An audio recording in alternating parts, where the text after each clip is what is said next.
On today's episode of Chamomile Tea with Toppers, we have Mr. Lav Mittal, who has cleared CAT 2020 with a percentile of 99.4. Want to know how he did it?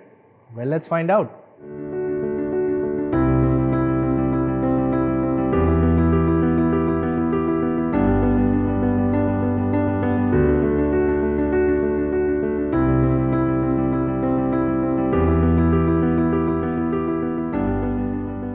Hey everyone, we have with us here Mr. Lav Mittal, who has cleared the CAT exam. So let's speak to him. Hi Lav, welcome to the show. How are you doing? I'm good. How are you? Good.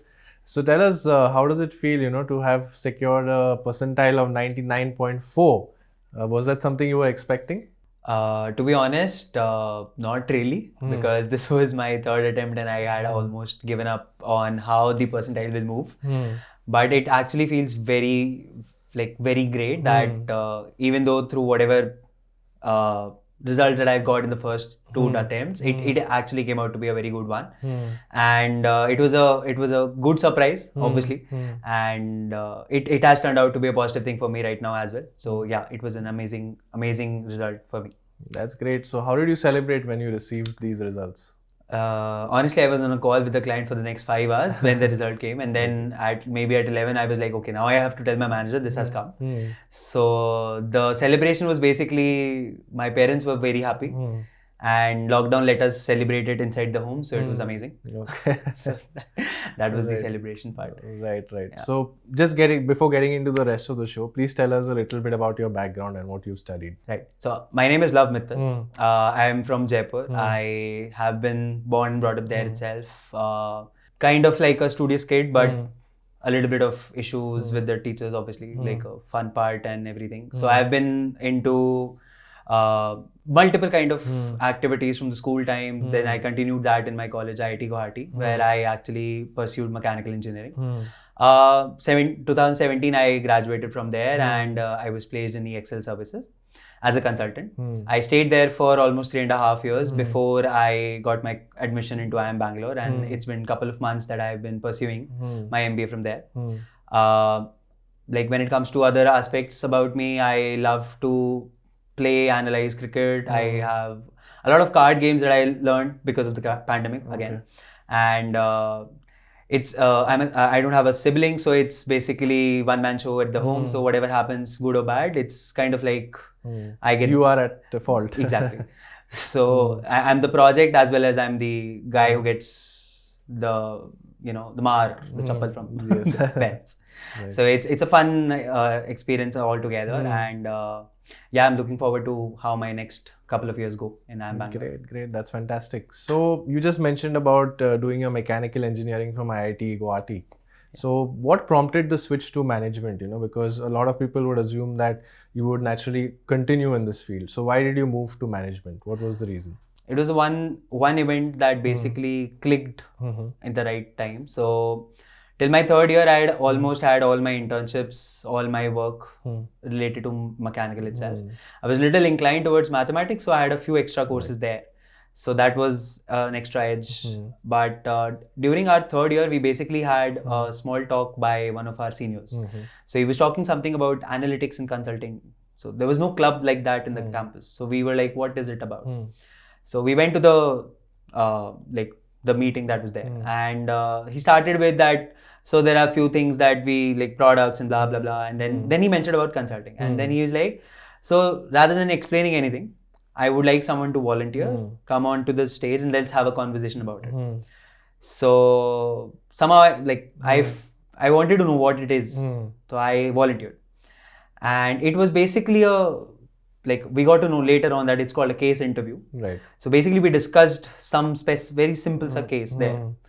And it was a very good conversation, just like we are having right now. So he'll give me some facts, I'll ask questions, then he'll direct me towards what type of questions I need to ask and stuff like that. It was a 40-minute thing. And that 40 minutes, nowhere was I asked to give an answer. Like, what is the solution? I was shocked. I mean, why am I even doing this?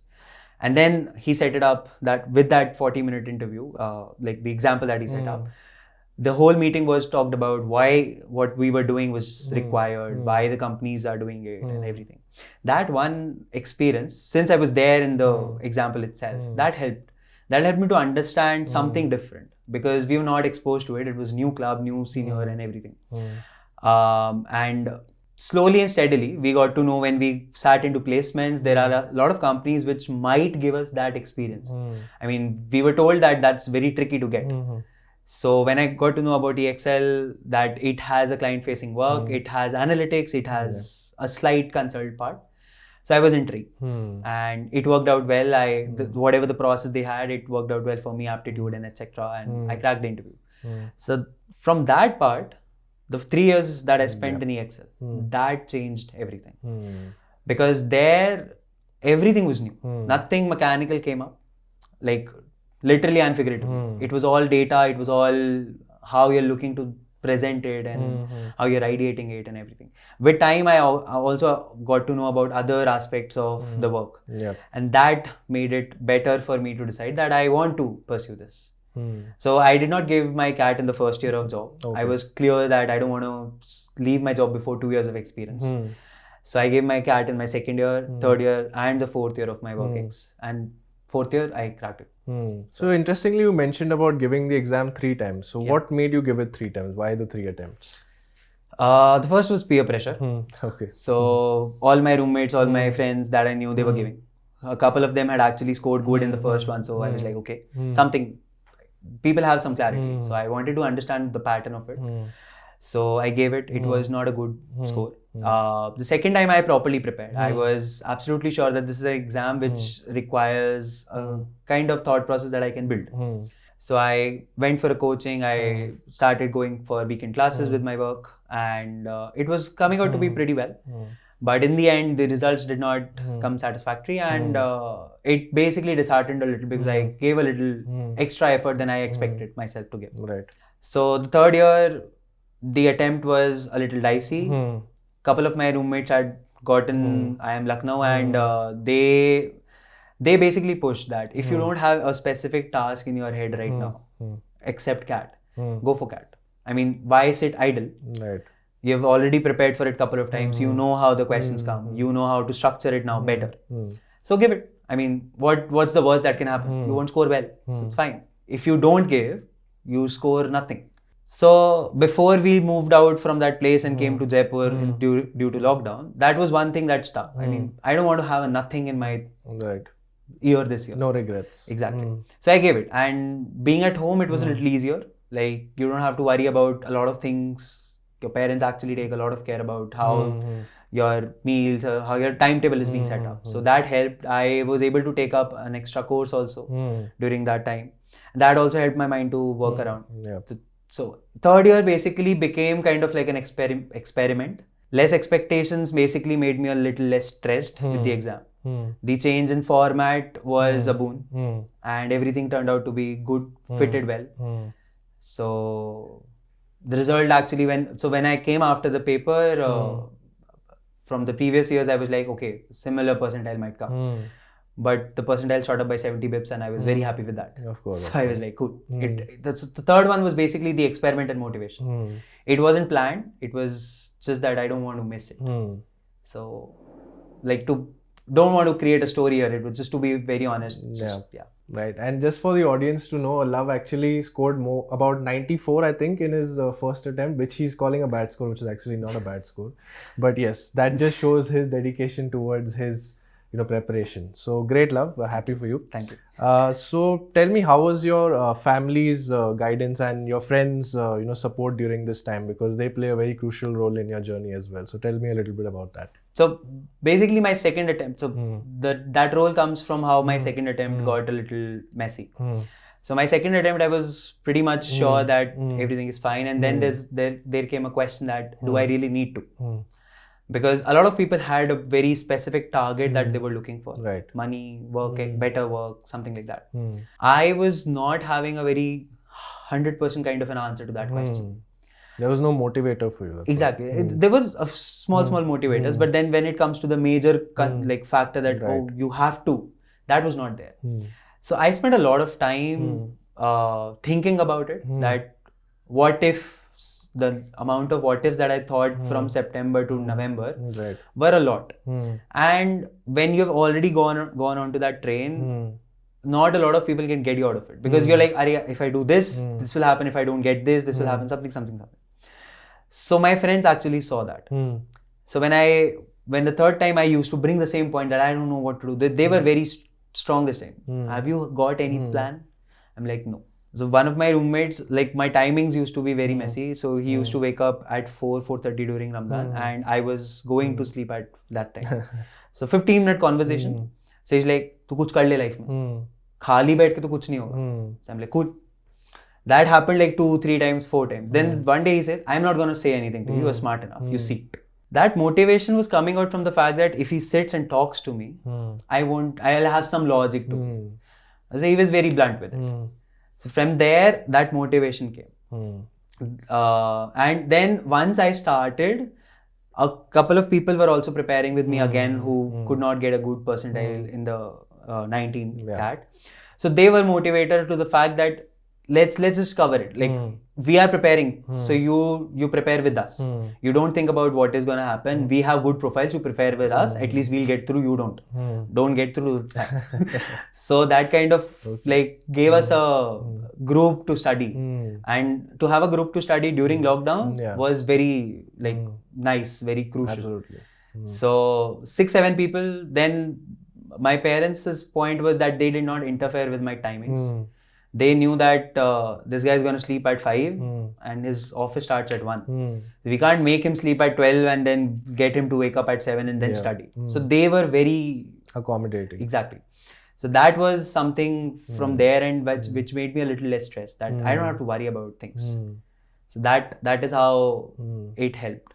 Great. Wonderful to know that. And like you just mentioned that you worked for 3.5 years. So I wanted to understand, how were you able to manage your studies despite that? Because of course there's a job pressure on the other hand, plus you're writing one of the biggest exams in the country at the same time. So how were you able to, manage both? I couldn't the first 2 times. Okay. So the third time it was the experience that, oh, this is the mistake that you don't have to do again. Right. I got a lot of support from my managers as well. So not a lot of people knew that I was giving the CAT the third time. Right. Okay. So I just kept it with friends, and so my manager is like a big brother confidant type. So I used to tell him that I'm doing this, but did not tell him a lot of details. So with the experience, the ease that came was the fact that now I knew how the work can be structured so that I find some time out of it. The second part was, since I had already got the material, I knew how I had to structure. The people who had cleared, the roommates, and they actually helped me how to basically utilize the best of the weekends that I'm getting. Right. Those things basically helped. So it was more about the experience that I got for the first 2 years, and that helped me into this. But the balancing part of the work that I was doing with the preparation, that was still tricky, even though I had the experience from the last attempts. Because in general, my work was a little heavy. I used to give 11 to 12 hours per day. It was a little bit, like it demanded a lot from the part. So from there itself, finding some time into the weekends was not easy.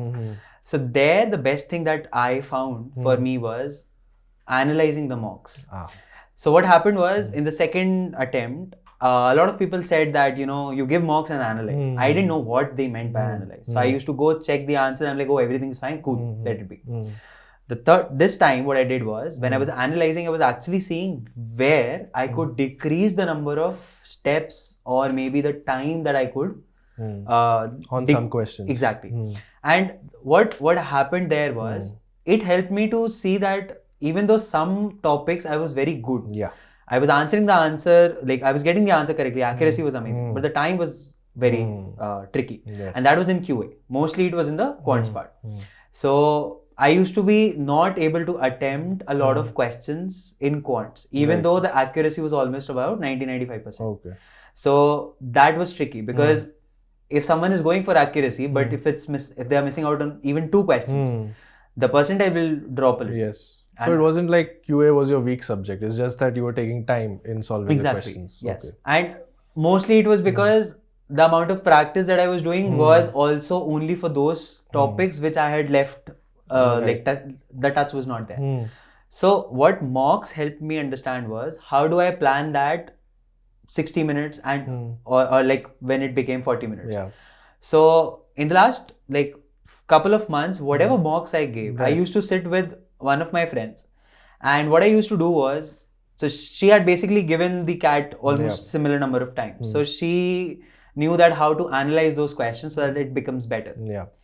And that helped me the best, because that what it did was, the next time I was aware that I don't have to spend much time on this question. Yeah. Let's skip it, go to the next one. Maybe there'll be an easy question that comes later on. Let's not try to put that question on ego and let's solve it. That was the biggest change that happened this year. Right. So with work experience, I couldn't have put too much time into practice. So this optimized the practice. Interesting. And what would you advise to, let's say, an aspirant who's starting his preparation?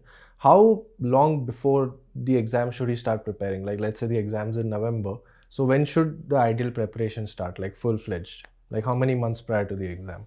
Or can it be cracked even like, let's say 3-4 months if you start preparing rigorously? Or let's say a longer duration is required. What would you say? Obviously, there are people who crack it in a month. There are people who crack it in 3 months as well. But if you have time, there's no harm in starting early. I mean, the only thing that you'll be able to get by starting early is more practice. And I think that's not a problem. So that early, if you're starting maybe in, let's say, you don't need to start in November, December of the previous exam and be like, I'll give a 12-month thing.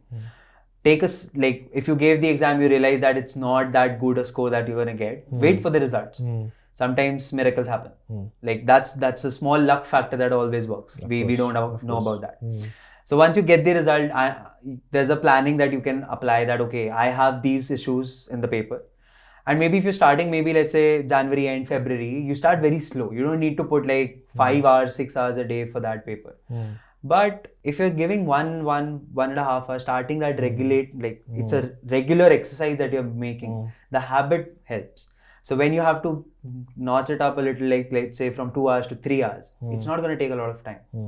So the best part is whenever you realize that I want to give the CAT, start. If it's September, start. Don't wait for, oh, it's late. It's okay. It's late, fine. You start. Once you will get into the form of it, you will get the understanding of how to, go about the next couple of months or next 6 months. So in my opinion, starting early actually helps in having a conceptual depth of the topics, even though the topics are only this topics that we've studied in 8 to 12 standard, but it still takes time to recollect them and, try to get a grasp of it. Yes. So for me, when I was preparing properly, when I did coaching and everything, I started in April. So what happened was, April to June, my office was not having a heavy work. So that time, my concepts got very well. Then, even if I was not practicing a lot in the coming months, it was still easier for me to go for the mocks. And that, I mean, obviously, the result was not enough to get good calls, but that did bring out around 4 to 5 percentile increase in my score. Because I had time. I was not stressed about the timelines. Because once only 100 days are left, 60 days are left, there are timers and countdowns that just keep popping up on your ads and everything. So when you don't have that for the first 5 months or 3 months or even a month, it helps you to, take everything properly and keep it, like the retention power is high. So the early, the best. Early in general, when you decide you want to give a CAT. It's not like, I have given a CAT today and from tomorrow I'll start for wait for it. Let the result come. See what your plans are. Right, absolutely. All right, and you just mentioned about mocks, right? So the fact that you gave mocks and you're analyzing them. So what is the adequate number that any aspirant should give? And personally, how many do you recommend and how many did you do yourself? So the number of mocks, so I basically started giving 1 mock per week from the end of September. Right. For CAT 2020. It was about that time when we got to know that there's a change in the pattern.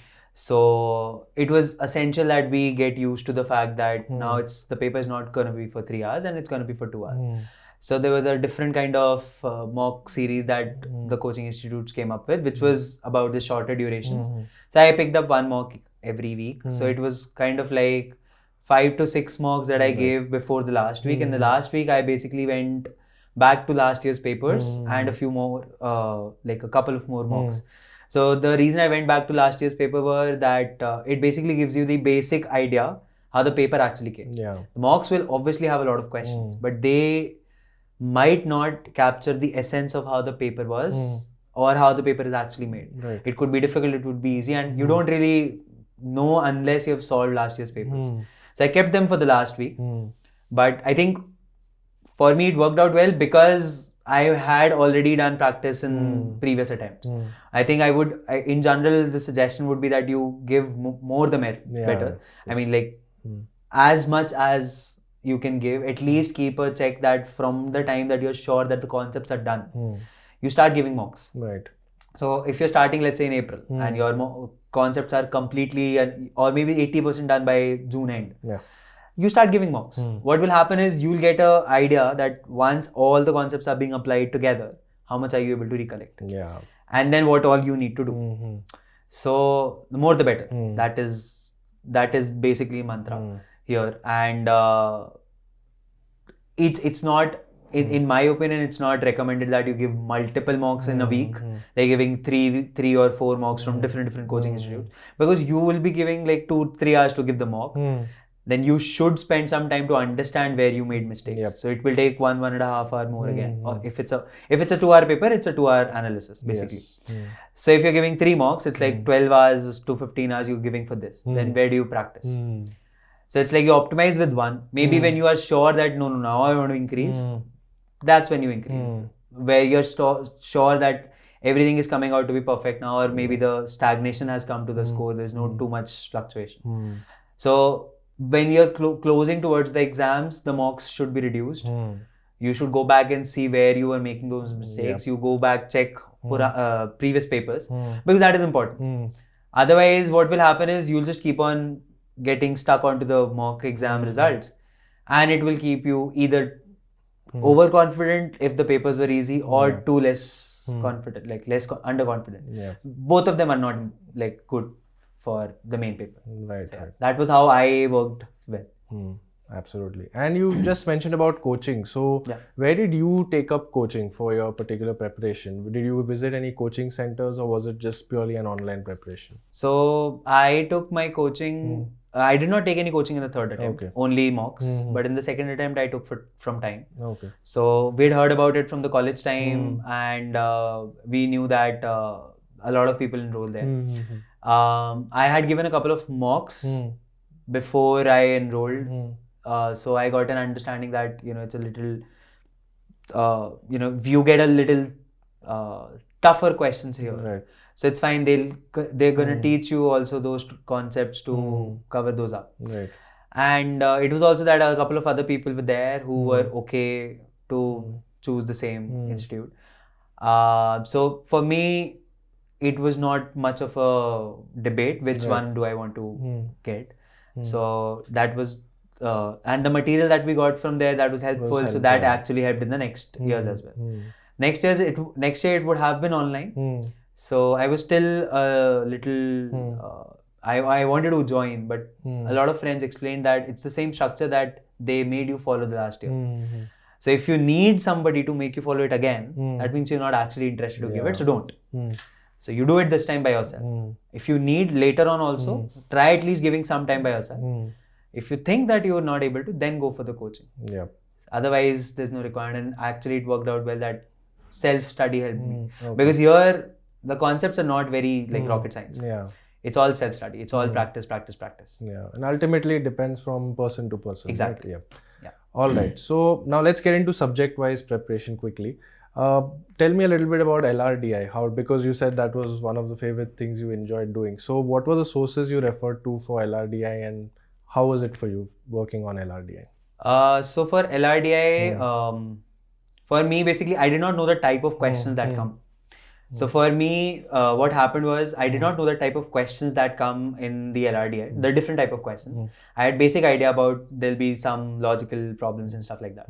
So the material that we got from time, there were proper sections divided, that this is the section for XYZ problems, this is the section for Venn diagrams, this is the section for different diagrams, XYZ. So what happened was that gave me an idea that these are the different sets that I need to prepare. Now, once you get a gist of every kind of set you have, it's all practice again. Now, in LRDI, it's majorly the trick to solve the question, but the trick is only limited. Like, you can't solve every question with that trick. So you need to understand what is going on in the set, how the problem is being framed in front of you. So once you get a few examples done, after that you pick up any question that comes across, you just solve it. For the first couple of months, like somewhere around till end of September, I did not put any timer onto the questions. My aim was I'll solve it. If it's taking 20 minutes, I'll solve it. If it's taking an hour, I'll solve it. Kind of a timer was at 60 minutes, I'll get bored, so I won't want to solve it. So what was I trying to do there was, I wanted to pick out the trick to solve that question. How much amount of time it takes. If I know the trick, that's when I'll try to optimize the trick in the next solve. So because it was a subject that was favorite to me, it wasn't an issue. There was a question that me and my roommate, we gave almost like 75 to 80 minutes. It didn't get solved, like we couldn't solve it. And later on we realized the first step that we read it wrong. And we spent so much time. That 75 minutes taught us, do not read a question wrong. Every time we were giving extra time, we knew that some mistake was made. And to figure out what the mistake was, that was important. Yeah, true. So for me, I was able to do that because it was like a very, very close to my heart kind of a subject. But it might not be possible for everyone. So you can have a timer for yourself. Like, I don't want to spend more than 30 minutes. In 30 minutes, if I'm able to solve a set, that's fine. Otherwise, I'll go and check the solution. So that way you will have the solution in hand, and then you can try to do it maybe a couple of months later. You mark it a star and then attempt it again. Because you have not attempted it. Your brain does not remember that. So it will still be a question for you. So it works that way for LRDI. Right. So like you mentioned, that was your favorite part of it. What about VARC? How was that for you? So in the mocks, I was able to read all the questions, but not let a few questions go away.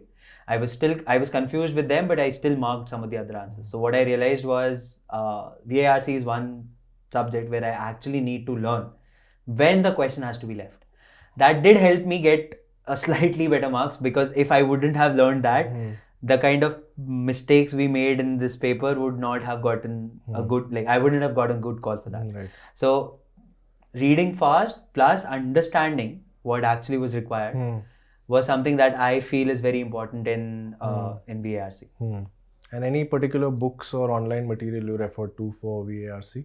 So there was no online material that I was referring. I was basically referring most of the passage questions that we had. Okay. So from your time material? Yes, from the time material. We had online material also. So there what happened, we used to just go back, reread those like 1 month later, so that the reading thing and the timing that we have taken is a little less. Apart from that, I was trying to keep up with the newspaper, but that wasn't a little easy for me. Though it is absolutely personal choice, that because it's a paper that you're reading there and there, it's a screen. So could be problematic for few people. But find something to read, whatever, like if you read novels, if you read articles, there'll be a lot of places where you find articles to read every day about, and that actually keeps you updated also. Yeah. So two things handled in one. So that way. So there was not specific thing. I just if I have to mention one specific thing, I used to read CricBuzz articles a lot. So like 3 to 4 articles every day. So that was something, a reading thing was. Even reading something what you're passionate about helps. Yeah. That helps you increase the understanding while reading it in a swift manner. Right. And what about Quants? How was that for you? How did you prepare for Quants? Quants, for me, it was all about increasing the attempts. I was not able to increase the attempts at all. So I was spending too much time on questions. It was not like that I don't know the answer, but I was spending too much time. So what I did was, it was specific to me. What I saw that if I have to score X amount of marks, let's say, I am spending 2 to 3 minutes in every question. So I said, I have 40 minutes, 16 questions if I'm able to answer, that gives me to somewhere around 45 to 48 marks attempt. Right. And obviously it's like an average. So I won't give I'll have a 10-minute 4 breaks, and in every 10 minutes, I will make sure that I've marked 4 questions confidently. So that might mean I've gone through 7 questions, left 3, marked 4. Or maybe I've just gone 4 and marked 4. So the second scenario is the worst one because you've just seen 4 questions. The first one is a better one because you've seen 7 questions and marked 4 confidently. So with time, I started moving from the less number attempt to this more number attempt. Hit a little on the accuracy, but in the final exam it did not, so worked out well. So that was important, that I had to increase my attempts. Practice was making me increase the attempts during the practice, but in the exam it was still not happening. So I had to discipline that fact. Don't leave the question, let it go, move forward, because easy question will come. Right. And here also you were referring to your time material. Anything else that you were using for Quants? I was using Arun Sharma. Okay. So I used it for the initial part. Yeah, the Bible. I used it for the initial part, for the concepts and everything, not for the questions, because the questions, they were huge, they were on different levels. Right. So a lot of questions in level 1, 2, 3, and then if I want to just do questions for level 3, there are 100 questions, and then it feels like I might have missed something. So what my aim was that I'll not do questions from Arun Sharma. I will do questions as a mixed bag, so that I am able to handle 3 to 4 topics together. Otherwise, what happens is the first 20 questions, it gives you a gist of the topic, and then the next 50 questions is very easy, and you get confident that this topic is done. But it's important that we are able to recollect it. So that was something I used to do. I used to pick out some. So there was a material on time where we had papers for different subjects, different topics, and a combined topics. Okay.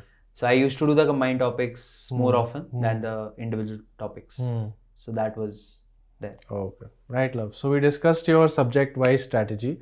So now tell us, 1 month prior to the exam, right? Now the exam's in November, October has come. Now, what should be your mindset in October? Should you continue to just go after new concepts and keep studying, or just solve mocks at that point? I would say it's the mocks that will help at that time. If you have a lot of concepts remaining, it's actually not advisable that you go for the mocks, because if, let's say, 50% of your course is remaining, it's tricky that what questions could come from that 50%, and if a lot of questions come from there, your paper might not be very productive for you. So preferably keep the concepts remaining till that time very less, and it's better that the mocks become a little more. So you can go, if you've been giving mocks from a long time, it's better that you go for 2 mocks a week. At least I tried doing that a couple of weeks, but it didn't work for me because of the WorkX timings that were happening. But for a lot of people it does work, that they just increase 1 mock and they make sure that they're analyzing it. So that 1 month, it's important that you analyze whatever mistakes you're making, because it increases anxiety. Right. One paper you had a 90 percentile, the next paper you had 95, happy, and the next paper goes to 86. That drop is not important. Why the drop happened is important, and that is only from the analysis. Absolutely. You could analyze with multiple people, like you find a buddy who's done the same paper, or you could ask somebody that, oh, you solved this paper, I'll solve some other paper, and then we can discuss. Right. That actually helps, it fastens the process, because you might not have to go through the solution, the other person can explain it in a faster manner. So analyzing is more important. Conceptually, DILR and VARC don't have a lot of concepts that scare people. Quants has a lot of topics. So mostly people start Quants from the start, so that they don't have the backlog of concepts. And with VARC, every time you solve a paper, some new theory comes out. So in my opinion, concepts should not be a lot of focus at that time, unless a lot of material is left. If a lot of material is left, don't worry. Get to the point where you have 80-85% completed the concepts, and then go to the mocks wala stage. Because otherwise it won't help. The mocks will just demotivate you. And very rightly said that solving mocks at that point of time is important, and more importantly, thorough analysis of those mocks is what is needed to ensure you take your study level to the next level, right? So if that was 1 month, what about 1 week prior to the exam? What should your mindset be at that point of time? So 1 week prior to the exam, there's this thing that have we missed this topic? That is one thing that happens. If a friend sends you a question and you're not able to solve it, it just creates that I don't know quant. You won't. It just hits that back. Yeah. So 1 week prior, the best thing is just revise. Right. Whatever you've made notes, you've obviously when you're analyzing, you'll mark things. You'll keep a check that this was an important question. Just revise. Just make sure that the basic things are not getting out of hand. There'll be a lot of formulas. Yeah. Some people work on those formulas. Some people work on the fact that, okay, we know the idea, we'll solve it. Person to person. Yeah. But just make sure that whatever you are looking forward to, either the formulas or the process, that's not lost. Yeah. That revision is important. That revision comes from last year's papers. You can start it from maybe 2 weeks ago. You can start, doing last year's papers, you can start anytime. But in the last 2 weeks, what actually helps in the solving of these papers is it gives you a moral, a boost that the paper is going to be coming at this level. It's not the time level, it's not career launch level, it's this level, the 2020 paper level. And there, if you're able to manage all the strategies that you have created, that's the best thing. For me, that worked. Yeah. The 10-minute strategy that I applied, I was able to solve 26 questions in one of the papers of 2019. The other set which I did not give. Whereas in the set that I gave, I was only able to reach till 18 questions. That 8 questions that I was able to reach extra, that motivated me that, okay, this is working. And then it's not just one paper that's going to motivate you. You'll have to do more. So revision and going back to the basic of previous papers, getting that confidence back, leave the questions right. It's fine if you've left a topic, it's fine. It's basic maths. If you've done 80-85% of it, you'll find a way. If you think that's a topic that you don't know, it's fine. You know which question to leave. So that structure, whatever you have learned, that needs to be completely absorbed. Exactly. Because last 1 week is all anxiety. And this helps handle it. So for me, one more thing that happened was that there were a couple of papers that I was I had scored very badly. So I reattempted them. And I was able to score a little better there. So it was an extra effort that I put. But you can do that. You can try doing it. It's a risky move, obviously. If you get a better score, it's like a high risk, high reward. If not, then you're like, shit. Something I did and it didn't work here also. Yeah. So it's a high risk, high reward thing. But yeah, it worked for me. It might not work for someone else. Right. Yeah. I hope the aspirants are taking note of what Lav has said here. All right. So now, what about the exam day strategy? That's also very important. Right from reaching the exam center on time to now, when you finally have the paper in front of you, how to attempt it. So what is your take on that? It starts one day before.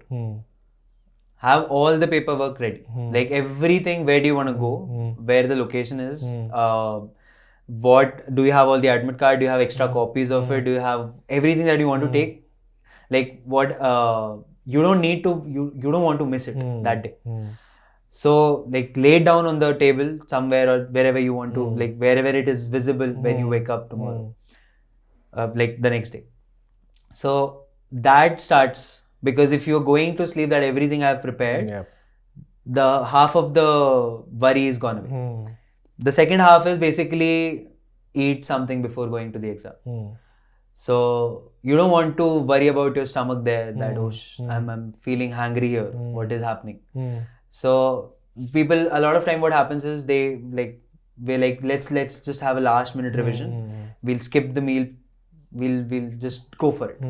It doesn't work that way, because you've studied for like 3 months, 6 months, a month, 15 days, whatever. That half an hour is not going to add much. It's a very small, tiny piece. If you think you want to check something, that's fine. But just make sure that the basic thing that you're like sufficiently awake and like eaten properly, that is important. And like most of the times, the third aspect that comes is a lot of rules are there in the premises where you will give the paper. So we get a little stressed about that. That's fine. It's equal for everyone. So if you've read all the rules, you know what not to do, what to do. So just go with that. The awareness of the paper is equally important as the awareness of the surrounding. So you can't control the second part. So read about it and just be prepared on all your ends. We have a very sad experience with one of our friends that he missed his ID card. He used to keep it in the wallet, and somehow he forgot it that day. He knew that it's there, but it wasn't. And since we are not allowed with the phones, he did not keep there was no way of keeping the online copy, and it was impossible to come back and go. Yep. So it wasn't something that is very it's very trivial. Sometimes you've kept it and still miss it. It's possible. So it's just to make sure that it doesn't happen. So you'll have to be a little bit more vigilant. Right? Apart from that, I listen to music. When I'm going, it's like 15-20 kilometer ride. Mostly I listen to music. Keep it in a place where you don't have to worry more. So I kept it in my hometown. I work in Gurgaon, but still I kept it in Jaipur, so that my parents could help me into that, where to go, how to handle stuff and everything. It's like that comfort zone that exactly. it gives So you. it's absolutely alright to go back to the comfort zone. People will say that, oh, go get out of. No, not necessary. It's fine. Finding that comfort zone with not trying to worry about it is basically being aware. That is most important. Yeah, absolutely. Cool. So we discussed your entire subject-wise strategy, exam day prep strategy. Now the next level, of course, is the GDPI part of it. So, of course, GD was cancelled at some places because of the ongoing pandemic. But did it happen in your case at some places where you gave it? No, it didn't happen. Okay. And what about the VAT section then? That is something that you had given? So VAT happened for IIM Bangalore. Right. Yeah. So how did that go for you, the VAT? It was topic wise, it was not very I was not able to point out a lot of points, but I made sure that it's a 20-25 minute part, so whatever I'm writing, it has a structure. Right. Even if less points are there, it's important that the reader gets that you were structured with it. Because if you get a topic which is absolutely unrelated to something that you've not read, or maybe it's just not clicking your head, it's fine. Whatever is coming into your mind, just structure it. Yeah. That is the most important part. Because what you're going to do for the next 2 years is learn that structure. Yes. To be structured, to make that structure being followed by your subordinates or the anybody. So that structure is what they're looking for. So that was something that my topic was not at all related to me. It was something related to tax and GST and something like that. I did read something about it, but I couldn't recall it correctly. So I was like, okay, this is something, this is a structure that I'm talking about. These are 2 points in the summary, the conclusion. That helped. It was basically, they might not give me very huge marks, but I don't want them to cut the marks also. So that is something that I followed. Okay, all right. Okay, so now when it comes to the personal interview, I'll ask it in 2 parts. Firstly, prior to the interview, how were you preparing for it? Because you would have taken the help of probably your friends, family, or you would have watched some YouTube videos, or was there any other strategy you used to prepare for the interview? That's part 1. Part 2 is on the day of the interview, what were some of the questions that were asked to you during your interview? So if you can just answer these 2.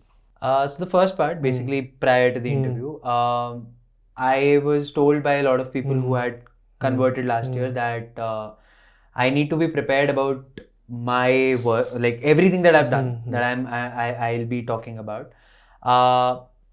which includes my work experience, whatever I've done in my college, how I'm going to introduce myself. Then the second part was that I need to be aware about general idea that is going on around the world and India. So these were the 2 aspects. Then the third aspect was, even though I've had a lot of work experience, I still need to have basic idea about the mechanical concepts, the basic concepts that are there. So it basically gives an idea that you're not leaving any stone unturned. Then the fourth aspect basically comes as the geographies that you have been to. So if I was from Jaipur, I had lived 4 years in Guwahati, I had been 4 years in Gurgaon, and then I was going to maybe give the interview for Lucknow or Bangalore. So this gives me a lot of cities. I need to know a basic idea about all these cities, because it's the awareness that they're checking. Because as a manager, they might be looking for those specific criteria. I mean, that's a speculation that I have. That you need to be aware about everything that you're doing, why you're doing it, what your hobby is more important than how you're performing there. Because someone can say, I play cricket, and then they don't even know what's the pitch length. That basically says that you're just doing it for fun. You're not really aware about investing into it. Exactly. So those specific things that you'll be saying in the interview, you need to know about them. So for me, it was like badminton. I said card games. So I had to basically divide the kind of card games that I play into different categories, because that tells me that the card game that I'm playing, what is it about? So one part is to know yourself. Second part is to know the surrounding. Third part is to know the GK wala surrounding. And the fourth part is basically that anything that you've done, you should have the sufficient knowledge about it. So I was checking, I was not that good at reading news from paper and everything. So I was seeing it on YouTube.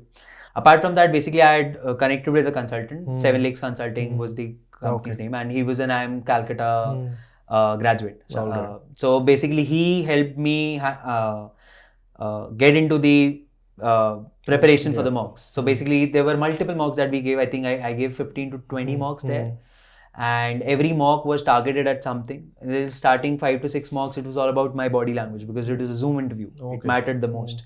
How I'm presenting, if I'm not smiling, if I'm looking here and there, if I'm fidgety, everything. So every small aspect was taken care of. Everything related to those was taken care of. Apart from that itself, you need to read about things. You need to read anything that your work ex is connected to and the news that came forward. So one of my points was that I write Instagram reviews on short Instagram reviews of movies. And at that time, there was a law on OTT platforms going on. So that's a connect. I'll say that my hobby is to write Instagram reviews. The person in front of me will ask, oh, so do you know about this? And it's a conversational point. You gave them the point. And that's how you give it. That's what you prepare. So that's the pre-interview preparation that someone does. In specific to IIM Bangalore, there was a SOP also. The second part of the question on the interview. Most of my questions, since I had a 4 years experience, my questions were targeted to my work experience, the details of the work experience, the mathematics behind it. I had worked into data analytics, so they asked basic things about it. And they'll not go into very details. They know that you've worked on it, you might have some idea. But if you're not able to answer the easiest of all questions, that's bad for you. That's the issue that they'll pick up, that the person is not very aware. The second thing that comes out is they need to not just find you as a studious person. So you need to present an all-round front. That I do this, I've done this, I've done that, I have an interest into this. And with time, when you'll start writing who you are, tell me about yourselves, it frames. You need to take help from people. You can ask people that, what do you think about me? It helps them understand. So bring the personal touch into it. Most of the people mug it out. This, chronologically done. If you have a personal touch to it, do it. If there is something that your father is a role model to you, add it there. Because it's unique to you. So they asked, tell me about yourself as the most general question. So you have to prepare for that. The work ex was another. I had a very interesting question in IIM Bangalore's paper, in IIM Bangalore's interview, that I've been an average student. So how does being an average student put a plan in my head? How do I plan to see my future being an average student? And that was a very different question. I had not experienced such a... So you have to be ready for those extra googlies. But they'll be related to you. They don't want to... a lot of interviews might ask some GK thoughts. If you get it, that's fine. If you don't, it's fine. But if you are not... be on your profile. Exactly. If you're not able to answer something on your profile, that's bad. So your profile has to be the most thoroughly prepared, and that's, you can put it out in front of them in that way itself, that they ask the question from the profile itself. Right. Thanks, Lav, for sharing such elaborate information about your journey as with respect to your subjects and with respect to your interview, and I'm sure it's definitely going to help the aspirants that are watching this. So now that we've covered almost everything about your journey, let's get into a fun segment here on CTwT, which we call the rapid fire round. So it's a little bit like Karan Johar's rapid fire. So hopefully your answers will be rapid and full of fire. All right. So Lav, your first question is, who do you consider to be an inspiration or an idol in your life? Okay. So it's not just one person, to be honest. I've been watching cricket from a very long period of time, somewhere from 2003, with my father. And my biggest inspiration, if I have to say, is the Australian cricket team. Okay. Controversial answer, I know that. But seeing how, like, the time when we were growing up, seeing the fear that they were able to instill in the players, it was all a part of skill as well as the confidence. So one thing that I understood from there was that, you know, if you want to succeed, one way is that you be rigorous, be hardworking and everything, and it's going to take you there. We saw that in 2011, we won. But if you actually want to make a mark, longer mark, that if you are there in front of you, there's this fear. That's what Australia did. We saw 3 World Cups. So I feel that is an inspiration for me, that I don't want to be just a one-timer that happens in 28 years. I want to be something that not just makes me, you know, make my skills better, but also creates a fear in other people around me that, okay, he's doing something. We need to do something to make sure that they're you know, they're able to match it. Extended to it, I have been very fond of how Steve Smith has evolved in the last 3-4 years. It's again very tricky. He's been on the wrong side and he's taken it up. Like all the things that happened on the wrong side apart, when he came back, whenever he came back with a bang. He did not let that failure affect how he wants to be seen later on, because he wants people to forget that 1 year. So how do you do that? You take the attention to someplace else. And in cricket, the attention is you be the best. And he's the best. We know that. So, like, I know there are a lot of people. Yeah, exactly. So I'm saying that all the 4 of them are okay. But for me, the way he came out of it, the booing, from the booing to the clapping in the Ashes 2019, that's what we all could learn. That it's fine. And we can see a lot of other stories also like this. But for me, the Steve Smith wala thing was a good one. Let's hope that a lot of passionate Indian fans are not watching this video. Okay. So your second question is, if you had a superpower for just a day, what would that be?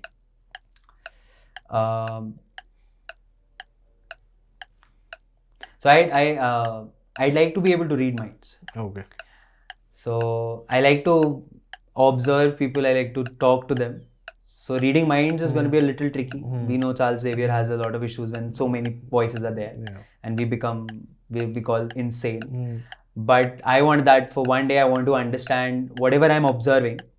Is it actually going inside the head or not? Or is it like something completely opposite is going on, and here we are seeing Salman Khan coming out of somebody's actions. So I genuinely don't want to I genuinely want to understand what I actually perceive versus what they're actually thinking is true or not. So that reading mind kind of a capability is something that I'm looking forward to. Awesome. Cool. So today, if you were to win 1 crore, let's say in a lottery, a lot of money, how would you use that money? Split, like portfolio management. I'll split some, put it into investment, some for travel, some for parents. But the first thing that I'll do is I'll actually find a good place somewhere where if the next time we are into lockdowns and something like that, I have a retreat. I'm able to go there and be in the lockdown. Like the privilege that I want to have from that 1 crore is that if the next time in the lockdown, I am somewhere in like maybe Himachal or maybe some place which is very away from all the worries that we are in, like the kind of worries we create for ourselves. Cool. Nice answer. All right. Your next question is, if you had an autobiography written on you, on your life, what would the title be? Let's Find Love. Oh, awesome. Nice. Okay. So, Love, your last question is, once this pandemic is over, which is the first place that you would like to travel to and why? I want to go to the Northeast. I've had a lot of places left, even though I was there for 4 years. So one of the places that I want to visit is Tawang. Okay. It was kind of a plan just before the pandemic. It's not complete plan, but I was looking forward to create it and go there. So that's one place that I want to go. Okay, fantastic. All right, Love, that was a great rapid fire. And just because of your performance here, we'd like to give you something from our side, which is this basket. Thank you so much. This is for you. Thank you so much. Yes. You can just keep it on the side. Okay. So much love. Absolutely. Well deserving for someone whose name is Love. Yes. Thank you. So now, Love, there's a ritual here that we have on CTwT called Tag a Topper. So if there's someone who you know who can come on our show as well and can give their journey, their story of their preparation, you can let us know. So there's a friend of mine. He was with me in IIT Guwahati and EXL. Siddharth Khadia. He's right now in IIMB, Ahmedabad. Yep. So I think he's going to be one of the good candidates to be here. Okay, fantastic. So Siddharth, our team here at CTwT will reach out to you and hopefully we can get you here on the show soon and listen to your side of the story as well.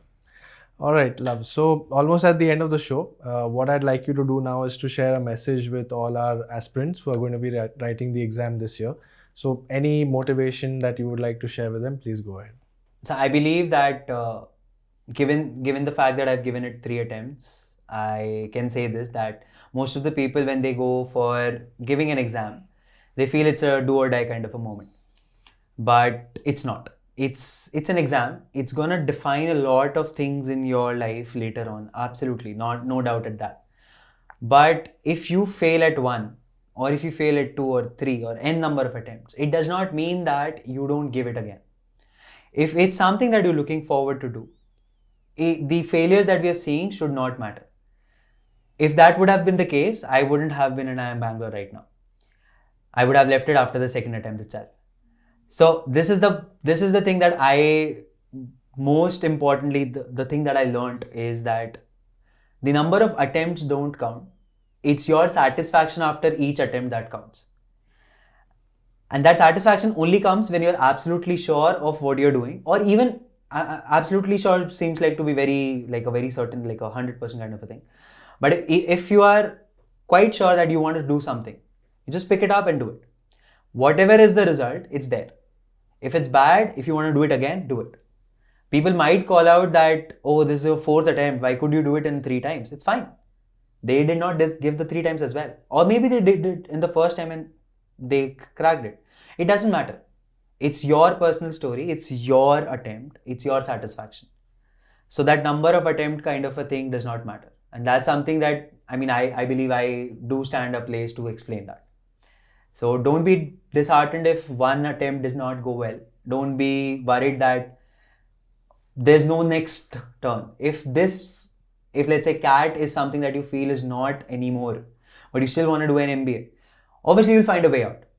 But if you feel that no, I want to give it, I want to go and perform well, go for it. Nobody is going to judge you 10 years or 20 years down the line that you gave it at 29 and did a 2-year course. You're the one who's have to be satisfied about it. So that's the most important thing.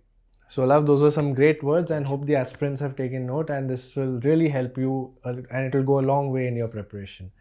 Right, Love, thank you so much for taking out the time and being with us on CTwT here. It was great having you and listening to your side of the story. And from here, all of us at Unacademy would like to wish you all the very best for your journey forward. Thank you so much for having me here. Yeah. It was a privilege. Thank you, Love. Yeah. So that was Lav Mittal who shared his side of the story and how he cracked the CAT. Just a side note for all of y'all. Just to let you all know that Unacademy is now back with the final round, a mock interview series, which is live on Unacademy Origins. So please do watch it. It's in the description below of this particular video.